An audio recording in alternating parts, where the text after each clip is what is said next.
recruit people into the security services based on the fact that they've laid down their tools. What it means, that if you do not even meet the criteria to be recruited into the security service, you will be recruited into the security service because you have laid down your tool. That obviously is not the way to go.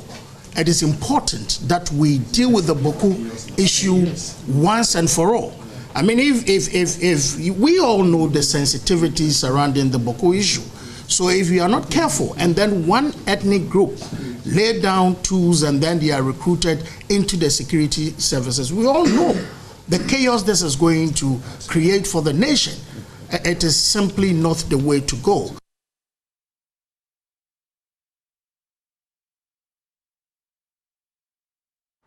Thank you very much. So, my guests on the table are really itching to speak now, but let me go to the regional minister. Thanks for joining us, sir. Thank you, and good morning to your panelists. We don't understand what we saw.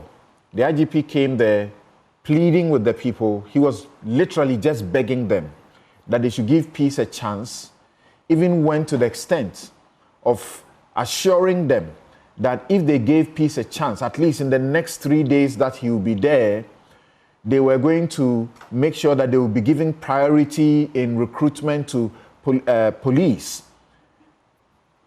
And all he gets is that they hoot at him in the manner they did.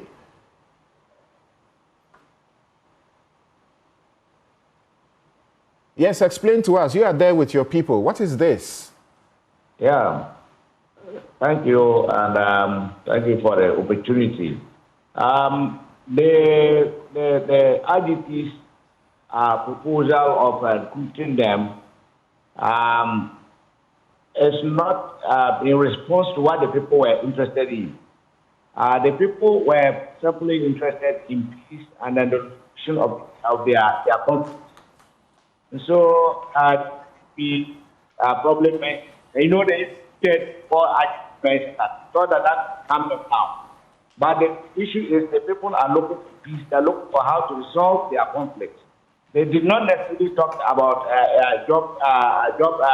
lack of employment.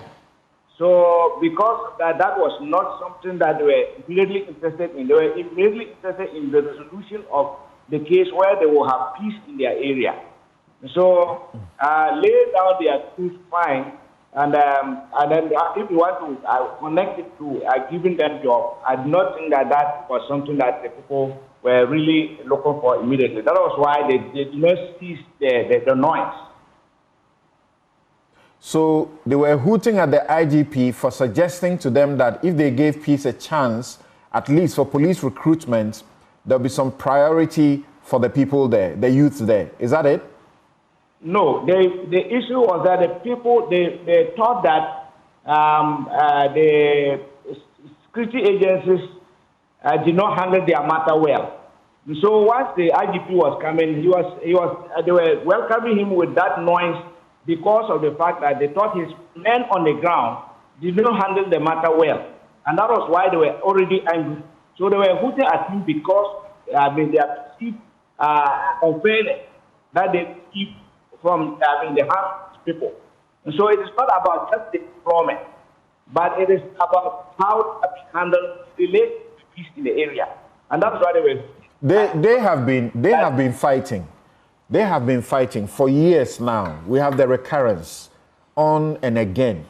And the police officers and the military that come there, they don't come there because they want to come there. We are aware of how banks, hospitals, all of them have left that place.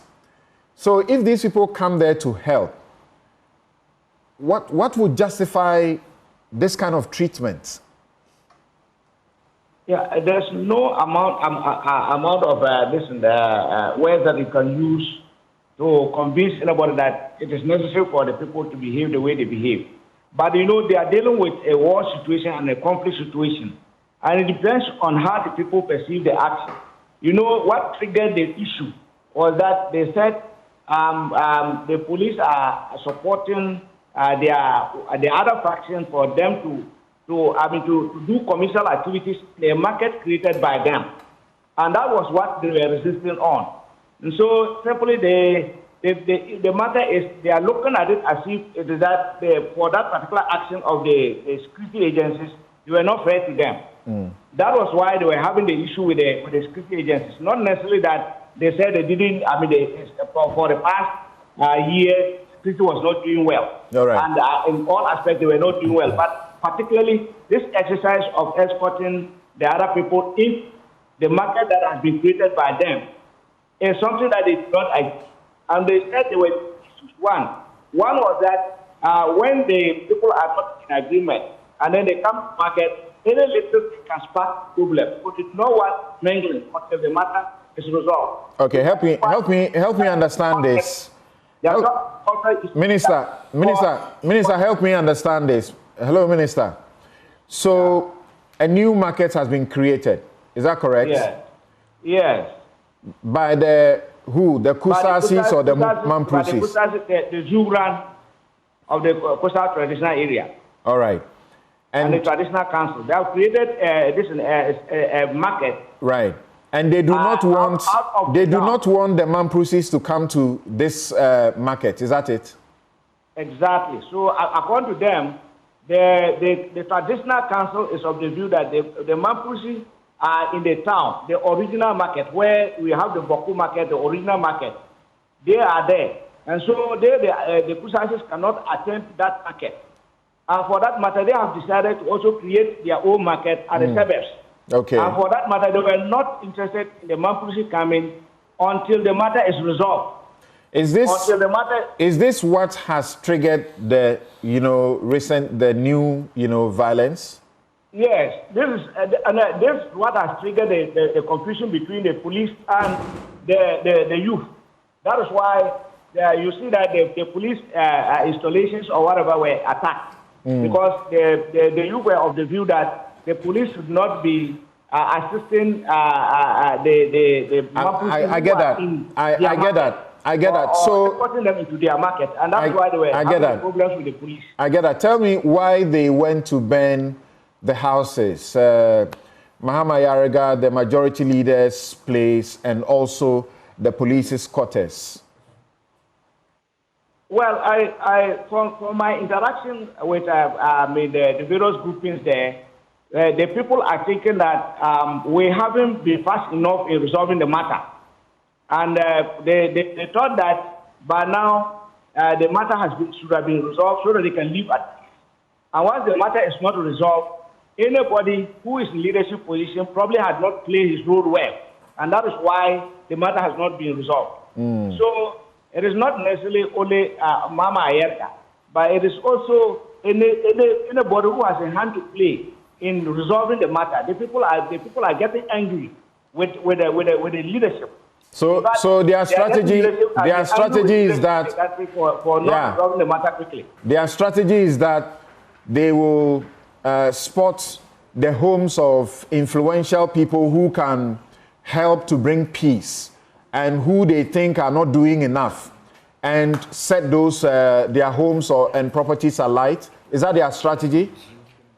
Well, I cannot, and I'm not part of them, so I wouldn't know the strategy. What I'm only picking on the ground as a leader is that they are complaining that we are not doing enough, because they explained that we needed to be fast so that we can resolve the matter. We are giving them curfews. They are suffering under the heat and all that. And this time around, the upper east, the weather is very hot.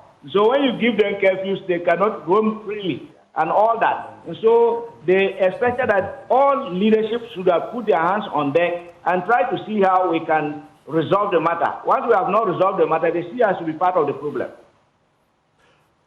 How are you resolving it now? Or as far as you are concerned, the IGP is there. President Mahama has also said that he's spoken to Otumfuo, who says he's away, and in the next 2 weeks or so he'll be back and they'll reconvene meetings. So you are folding your arms and waiting for them? Well, it is not about folding arms, but the issue is that, the Otumfuo has been delegated to do the exercise. And then he's He's understanding all the issues and is taking everything into consideration. Now that he says that he's away, probably he's finishing up with all the tactics that when he comes back, you engage them. But what we need to be doing right now is to continue to engage the leadership of the various areas or the various factions, and so that they can tone down while we wait for the 2 weeks for the Otunfo to come and do the full engagement with them to bring the final resolution of the matter. Okay. So those who went touching homes, this is a criminal conduct. Has anybody been arrested, or arresting people does not bode well for the peace process? So once again, people will be, free? Well, that aspect is handled by the security agencies, and while they are still on the field, we are yet to meet as a RESEC to find out what is the full report, and then when they come back, that is where we'll know whether they are picking the people who have gone to bend. Whether that is provided they are able to identify them, and if it is not undercover and they are able to identify them, whether they will pick them up or not. Then we will now engage to see whether picking them and then making sure that they are prosecuted will solve the problem, or how are we going to go about it? Because this is a conflict situation. But why? The conflict, we need the expertise to help us. Right. To direct us as to how we should go about the matter. Yes, but why will you even think about making a decision whether to arrest and deal with people who have committed a crime? Because you know that the impunity is what has continued this, process all this while without a solution. You are the head of the RECSEC. You are telling us today, how many days after this violence and criminal conduct occurred, that you don't even know who did anything. You are now going to have a meeting to decide if you can identify somebody and whether or not they should face the law? No, far from that. What I'm saying is that I'm not saying we are yet to decide on whether to arrest or not. You are asking me whether we are going to prosecute or because probably it will not help in the resolution in the conflict, we are going to set them free.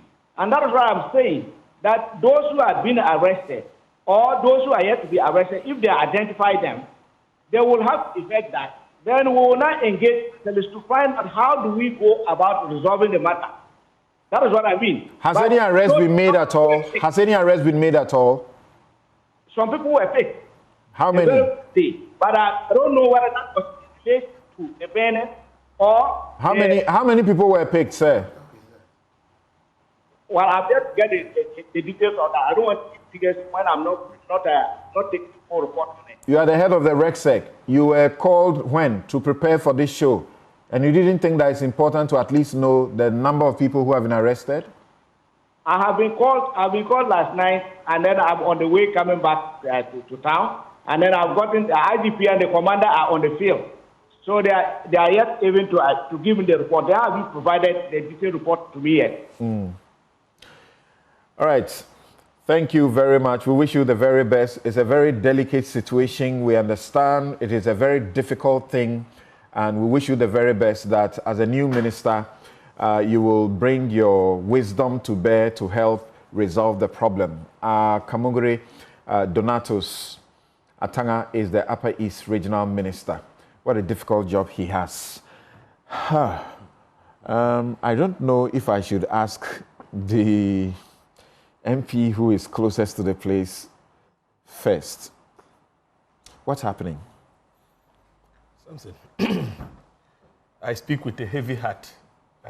Samson, as you may be aware, I've lived in Bawku before. And so I know Bawku very well. In fact, the people in Bawku, I consider them as family.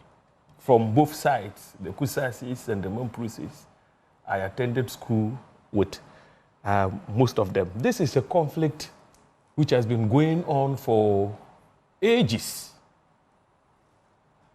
Now, all governments have dealt with this conflict before, but it appears there's no end in sight.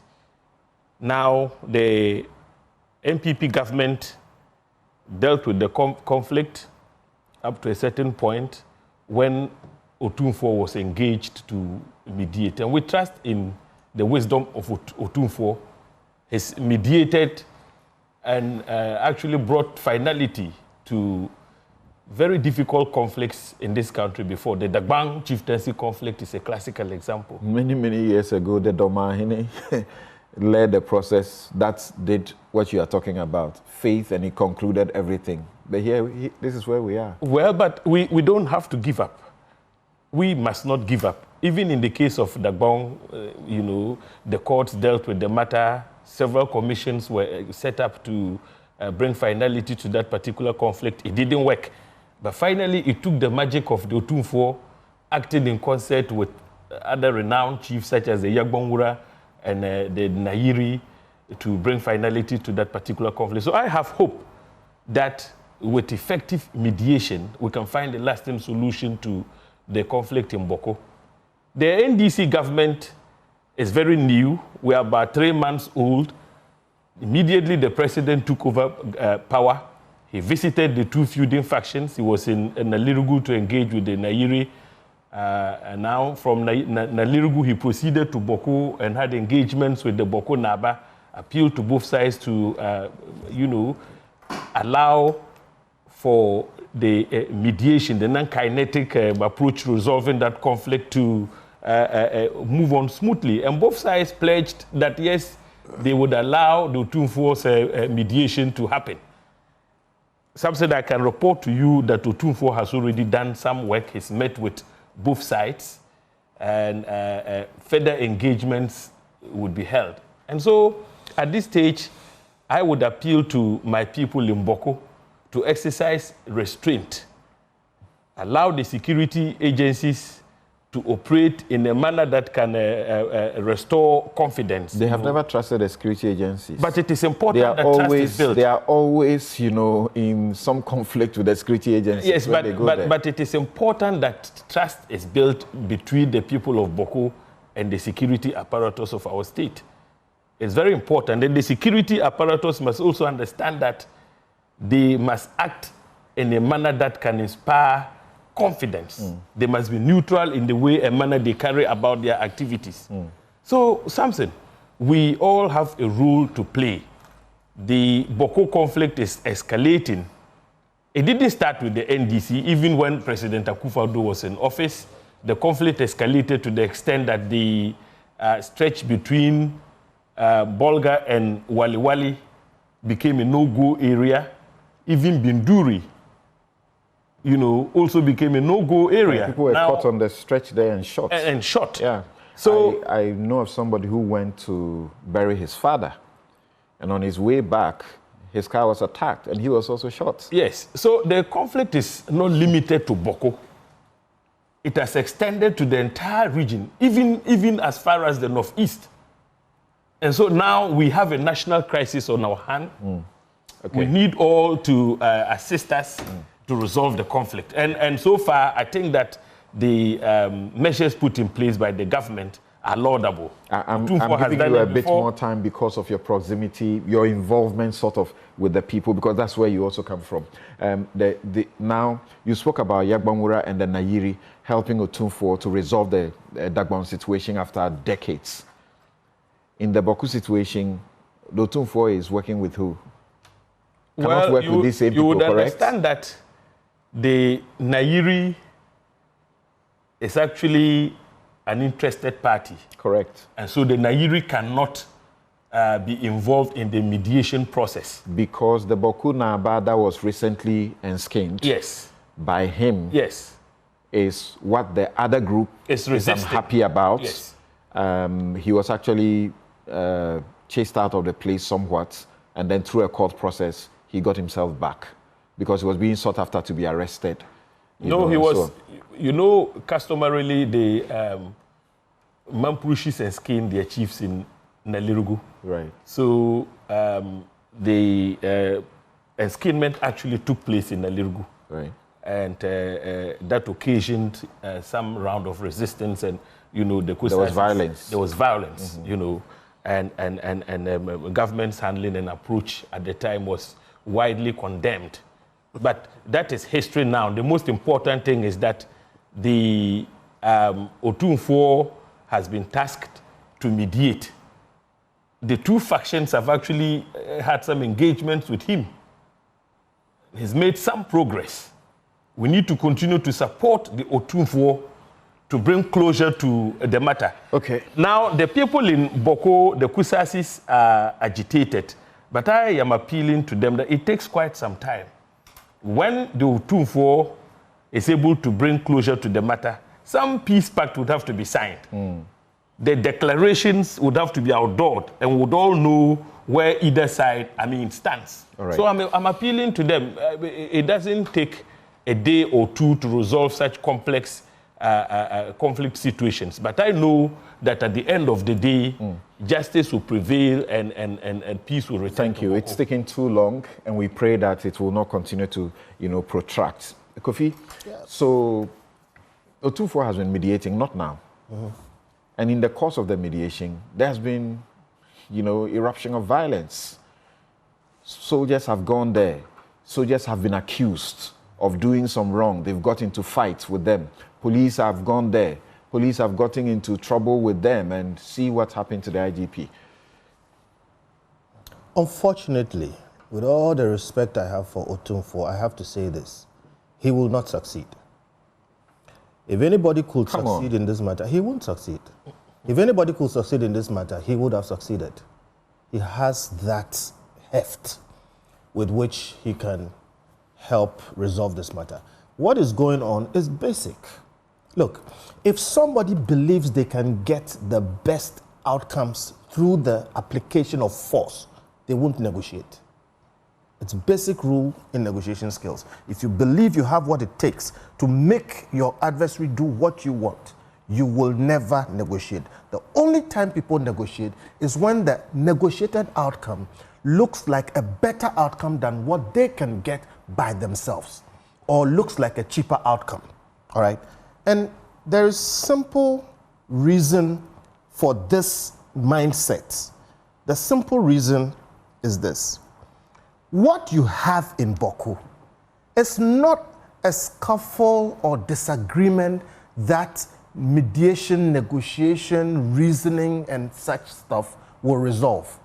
And we've been doing that for many years. It's been failing. We keep doing the same things. It's been failing.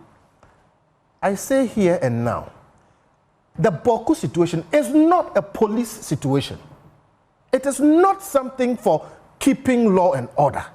In fact, the minister just says, he used the word, it's a war situation. The Bawku situation has gone beyond police. This is what the military do. What the military are trained to do is to take territory, hold it, and impose peace. If police could do this, they would have done it. In fact, I heard that the IGP's car was shot at. All right? Now, what you showed, you saw unarmed, angry young men confronting the IGP with armed men surrounding him. If you give those guys sticks, they will fight. So, one, Bawku has gone beyond mediation. It has gone beyond policing. It is a military situation. They are firing guns. What do we need to see again? If the Asantehene can resolve this matter after all this trying, what do we want again? The people then say it's a war situation. And we have an army sitting in Accra. Of course, I know they have a unit in Bawku. Make Bawku an army responsibility. Tell the Ghana army that if you are preparing to go to war with the rest of the world or whatever, what we are asking you to do for us now is to take Bawku, hold it, and impose peace. And let me tell you what will happen. If they do that, then the people of Bawku will notice that we can't get what we want by the force of arms and using violence. Then they will be more amenable to a negotiation. So, see, if the Ghana army cannot hold Bawku and impose peace, they are useless. We don't need them. James will confirm to you, like any of his other friends who come from Bawku, and the military and all the intelligence people, that there is practically no home in Bawku where there are no guns. Exactly. Now, see this. What situation? we were told not long ago that actually there was some bomb that the people had to detonate against the military. And guess what? There was us against the military for being heavy-handed. See, that's why it's a military operation. What you are saying is exactly what I'm saying. You have a situation where the people are even prepared to fight the military. And you think mediation will solve that? Listen, because we don't have to, I didn't want to go through all of it. Let me tell you, like I said, there's no situation that talking can solve. My brother, there are some, that's why I started with negotiation skills. You know what a partner is? Yes. Okay? Until you get to the point where you don't believe you can get what you want by force, you will never negotiate. So what you do in strategy, we say when you have a complex situation, you simplify. Right now, mediation, they are complex. Simplify. Take the land, hold it, and impose peace. Okay. Then you have a situation where now people realize that, look, we can't do anything. They will have to fight the military. And if they are prepared to fight the military, there's nothing you can do about that. And look, let's pray this thing doesn't degenerate. But I tell you, there are people in Abobloshi who respond to what is going on in Bawku. We all pray it doesn't degenerate. There are people in Burkina who would be happy to recruit these people as rebels. There are people in northern Nigeria who are looking to infiltrate Ghana. And I'm speaking from certain other meetings that I've been in. So somehow God is holding us together. We need to hold and squash this Bawku thing quickly before it degenerates to something else that we can't handle. Okay. My basic point is Bawku is not a mediation issue. It is not a policing issue. It is a military issue. And I think the Ghana army is capable of doing it. If they are not capable of doing it, then we need to rethink our army. Susan, he says, you know, negotiation has failed, really. And he talks about what we call partner in negotiations, which is the best alternative to a negotiated agreement. Actually, is what works for you, the most favorable part that you want, and you get it through a negotiation. You put that first in your negotiation. All of them, both sides, want to have a Bawku Naba. This is the bottom line. And the issue is that we cannot have two chiefs. When two rams drink from the same bucket, they will lock horns. Okay, so good morning once again. I beg to disagree with him. Peace is not a sudden event. It's not a destination. It's a journey. And it takes time, it takes effort, it takes commitment. And it obviously, both sides have to feel that there is something to gain by peace. I believe that both the Mampusis and the Kusasis at a point in time will see that there is something to gain by peace, because Bawku has not grown. My boss used to work at the Presby Hospital, right. and the Presby Hospital now is a pale shadow of itself. There are no banks there, as you said. Education is affected. The young people there, they have no jobs, etc., etc. I mean, my understanding was that peace by force was trying to happen, because what there's a market at the center, as the regional minister said. So the Kusasis have created their own market. Yes, because it was understood that that market was, the Mampusis were more in that market, and the Mampusis have not been given land by the Kusasis to farm. So when the Mampusis feel starved or whatever, because the Kusasis are using starvation as a weapon, you understand? They go and they rustle the market and they beat the Kusasi women up and take their things, you know. So that market was not working well for the Kusasis. And that's why they built the market on the Kusasi side. Apparently, the police said that they were going to force integration. And so they bussed Mampusi women to the market to enforce integration. And it is what in that scuffle that over-enthusiastic police man shot one of them, apparently the leader of the youth. And that has sparked this present thing. So you cannot enforce peace. You cannot push the peace. I understand that one of the rumors that was going round was that the member of parliament whose house was burnt, Honorable Ayaga, had been partial to the idea of the integration of the market. And so that's, in that anger is why his house was burnt, you know, because obviously he being both a Kusasi This is partial or passive to the idea of the new market? Was he partial or passive? The rumor was that he was partial to the integration of the market. Okay. Because he happens to be both, I understand his mother is a Mampusi and his yeah, they have father intermarried. A lot of yes, intermarriages. I mean, there's a lot of that. So, in that partiality, you know, and of course, during in situations like this, and there's in anger, that alleged partiality, in that anger and everything, obviously, you will find there are always rogue elements in such situations who sway people and say, you see, let's go burn his house, and people will follow. So we cannot enforce the peace, but you know, and peace is not the absence of conflict. It's a state of harmony, of justice, and of calmness.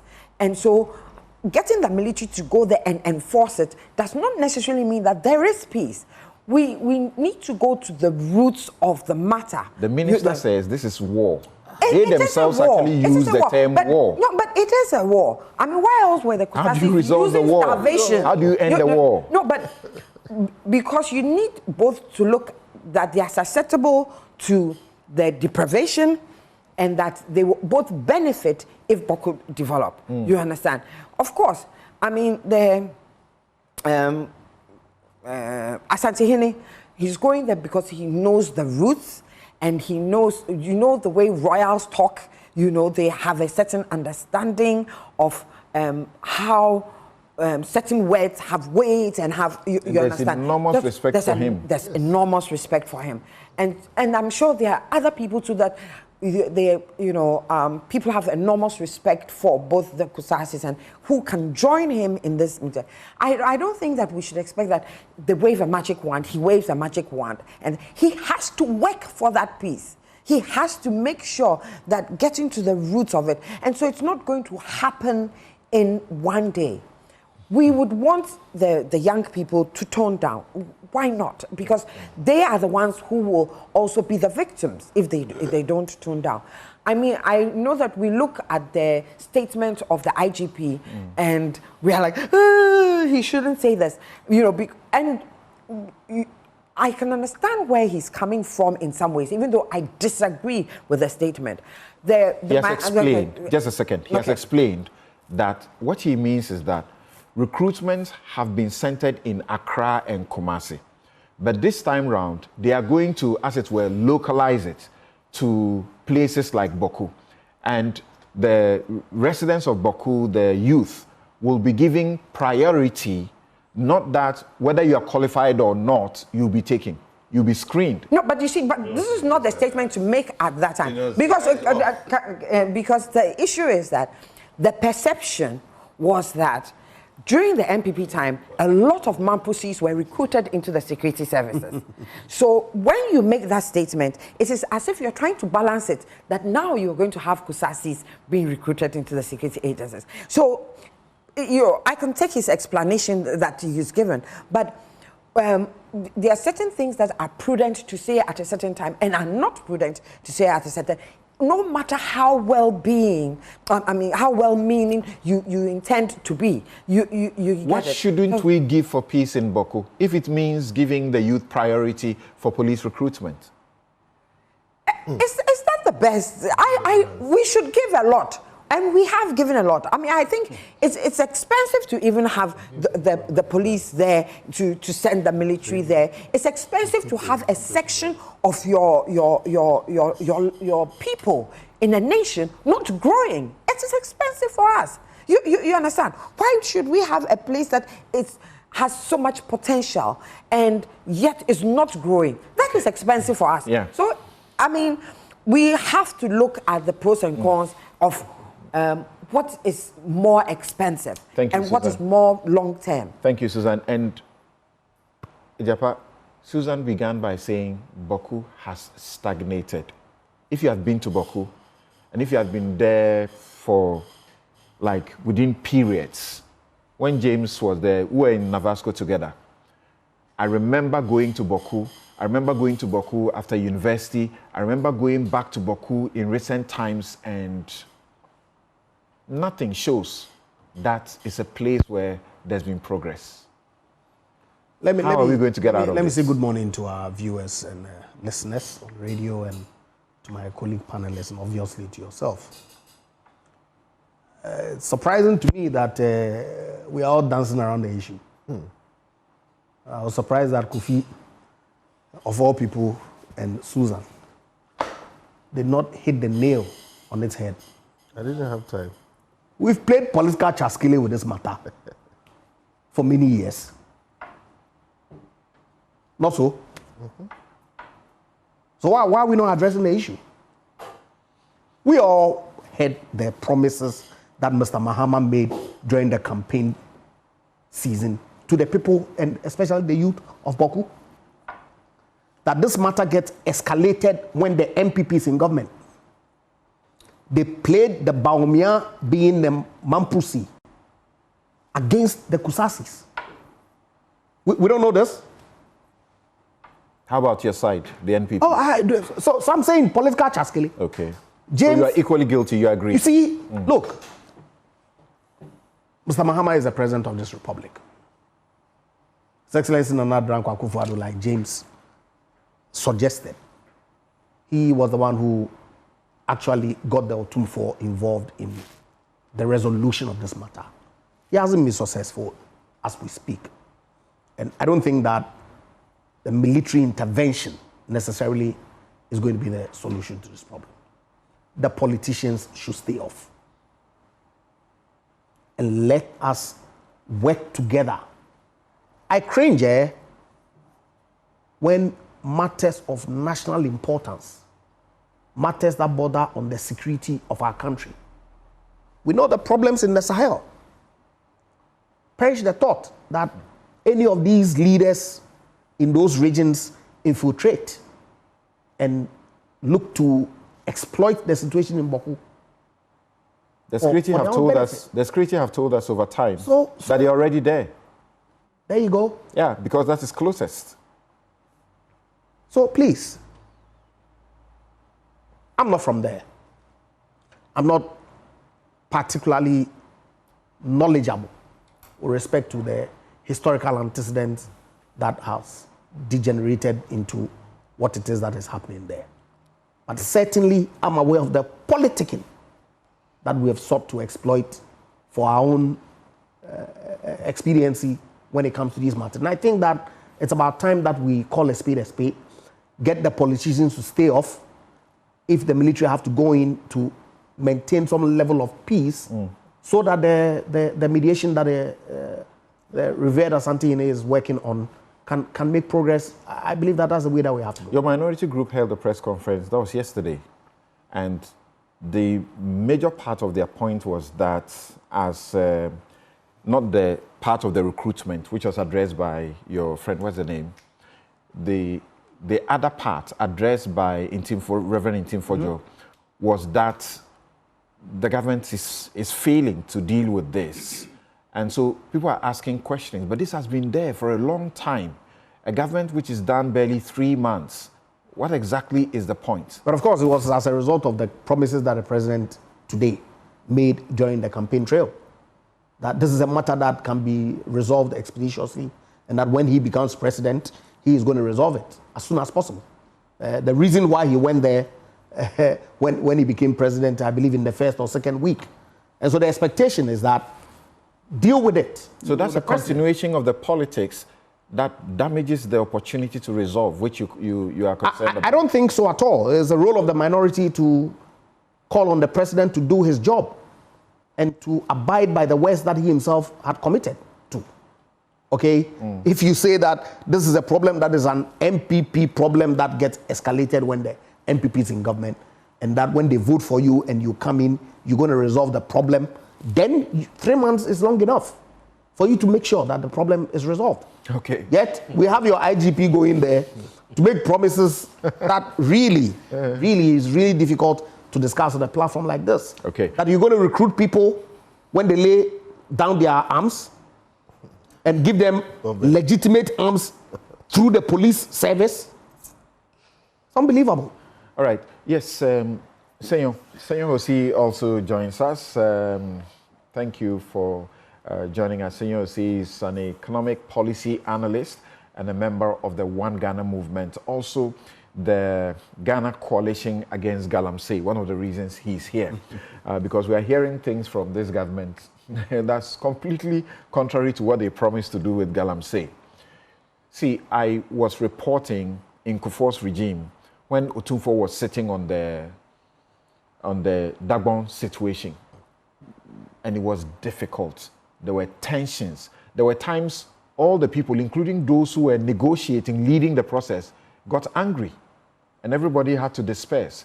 Then they go around, get talked to, caucusing, then they come back. It took a long time. So it started with Kufuor, but it was in Akufo-Addo's regime that it was completed. Is it too early to be holding press conferences and say that, you know, Mohammed's regime should have resolved this? I know Bawku. I've sold as a salesman in Bawku. My father did missionary work. We went to Bawku. We passed Nakmanduri. I know the area. So it's a sad story. But we can't also continue to condone this because it's a major security risk for the broader country. There's a lot of terrorist activities around the area. And there are a lot of conflict entrepreneurs who will continue to feed this conflict. This conflict is not going anywhere till some extra effort is put in place. I think that all the submissions here can be married for us to make progress.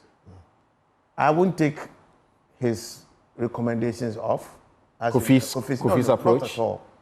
I wouldn't take out Otumfuo's recommendation either. All the recommendations should be on the table. One, the state must make the whole Bawku understand. Ghana is bigger than Bawku.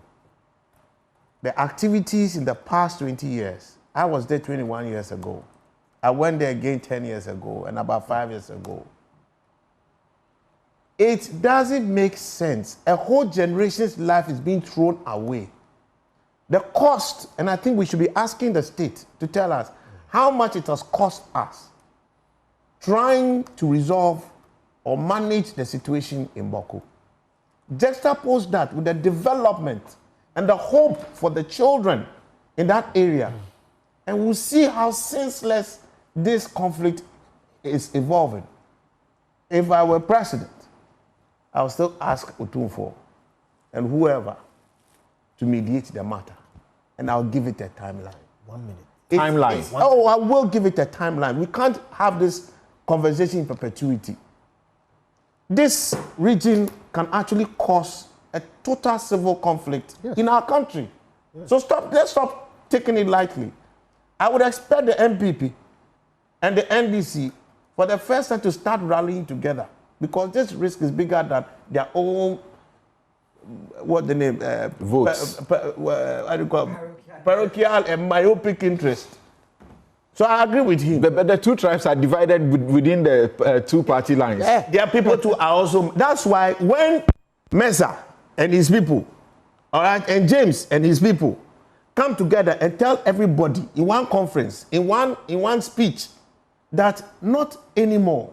You either sit down and resolve this matter properly, or within a certain time, we are taking over this entire region. 1 second. Nobody is going to own any land anymore. The state will have to appropriate it.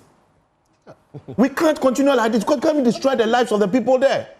It won't work. You have an option. Sit down and negotiate.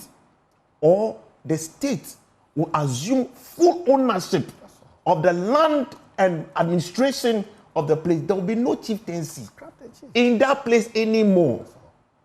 Chieftaincy helps facilitate cultural harmony and development. It is not necessary for governance.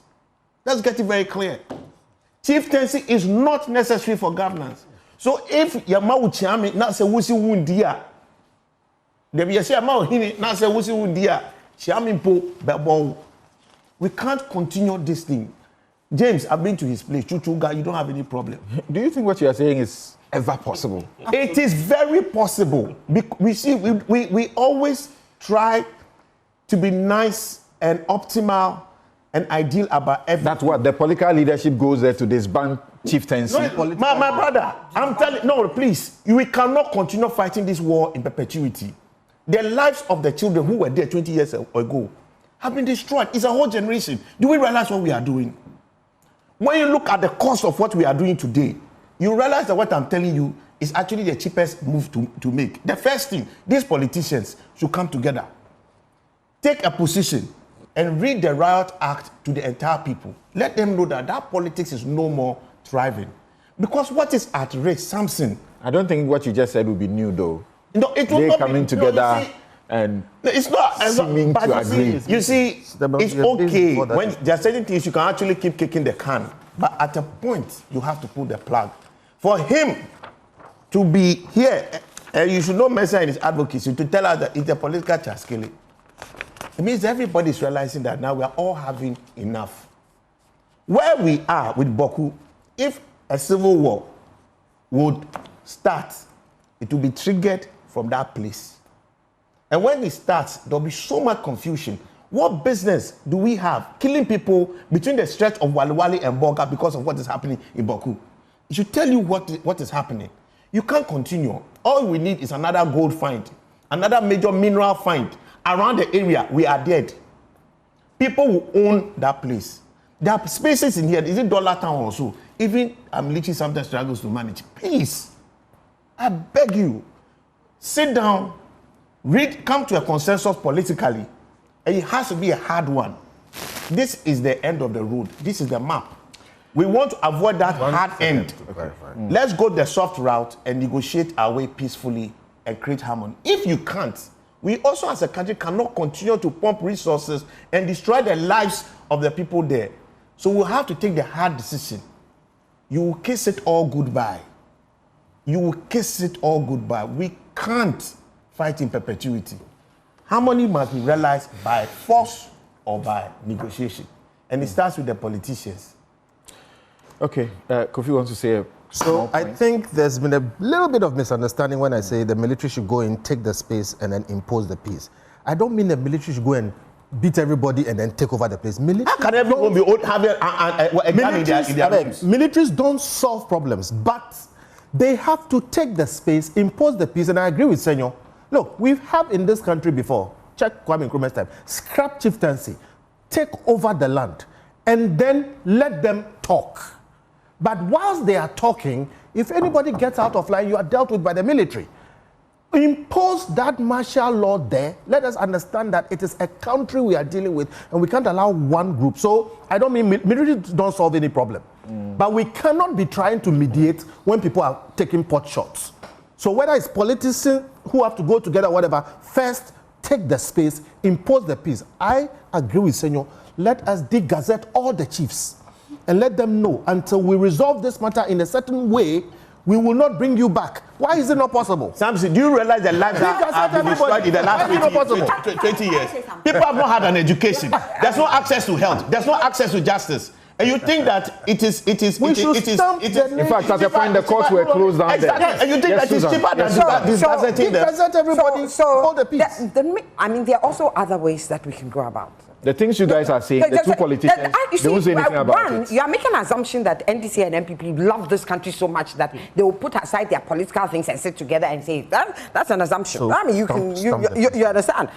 Because it is a deep love for this country that will say that it doesn't matter what coloration I am. It's about Ghana first, Ghana last, Ghana always. And so, if the parties let me finish.